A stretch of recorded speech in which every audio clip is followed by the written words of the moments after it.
According to Homeland Security, over 500 arrests have been made in the first 2 weeks of their operation in Chicago.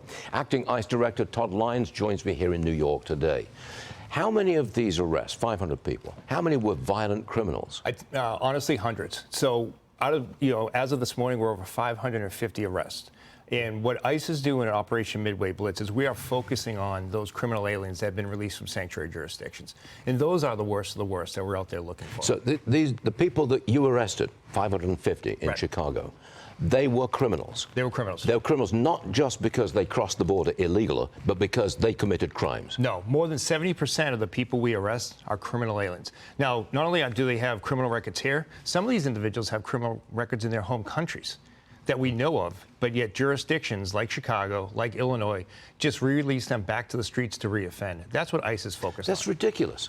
Why would any jurisdiction in America, sanctuary city or otherwise, protect known violent criminals? Why do they do that? That's what's frustrating for us. Is I can give you a prime example. Within the past 24 hours, we arrested an individual that did 9 years in prison, in state prison, for multiple counts of strangulation, domestic violence, criminal mischief, violating protective orders. But yet those are the people they want to protect, right? Those are the ones that they want to oppose ICE and don't want us to take into custody. For me and the men and women of ICE, it's mind-boggling, because why would you shield those criminal aliens, the ones that are out there causing mayhem, causing harm? I mean, Operation Midway Blitz, we're doing that in honor of Katie Abraham. Young, beautiful girl that lost her life to a DUI crash by someone that shouldn't have been in our country. That's what we're focused on. And we really wish that elected officials would stand with us to go after those criminal aliens. In sanctuary cities, they're not doing that, are they? No. They're opposing you. 100%. If you look at some of the protests, whether it be Portland or now in Chicago, you have activists that are being driven into locations who show up with gas masks, but their own batons. They're throwing their own CS gas. They have shields. If you're coming to exercise your First Amendment right, we're all for that. But if you're coming to battle it out with law enforcement, that's a huge issue. And then we have elected officials and those who want to run for office that are out there in the mayhem as well. What's that say to your constituents, that you value the livelihood of these criminal aliens over your citizens? California Governor Gavin Newsom, I think he's passed a law in California saying ICE agents cannot wear masks.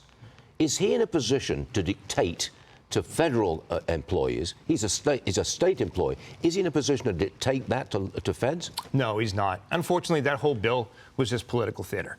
We would much rather have the governors say, hey, look, we're going to unmask these doxers that are doxing agents and their families. We're going to unmask these protesters that are violently protesting and assaulting law enforcement officers. Yet he's pitting state and local law enforcement against federal law enforcement. It's just not right. ICE isn't a political football. We're a valuable law enforcement agency that people need to realize we're out there doing a sworn law enforcement mission. Can you see the point coming where at some point in the future you carve out industries saying, look, these illegals, they're really helping this industry? Farming, for example. Can you see a point coming where we have a carve out? I don't want to get ahead of the president, but I will say that the president realizes that immigration law needs to be followed. It has been followed under the past administration. We can't do anything by executive order.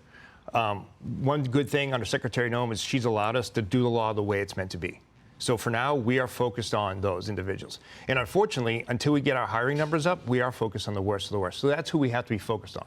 We really can't worry about, who's here just illegally in the country. While all aliens are on the table, we have to focus on these ones that sanctuary jurisdictions are being let go. We hear that recruitment for Homeland Security is going through the roof. It is. It is? It is. Helped, no doubt, by a $50,000 signing bonus. It's definitely, that definitely helps. Our tuition reimbursement definitely helps. But I really think there are a lot of Americans that just want to be in law enforcement, that they understand that this is a law enforcement mission. They want to serve their country.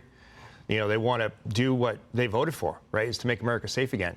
It's a great agency to work for. I'm proud to have been there more than 20 years. Men and women of ICE, some of the bravest law enforcement officers out there. And I think people really want to be a part of that mission. Got it. Director Lyons, thanks for joining us. Thank you so much. I appreciate it. I'll shake that hand.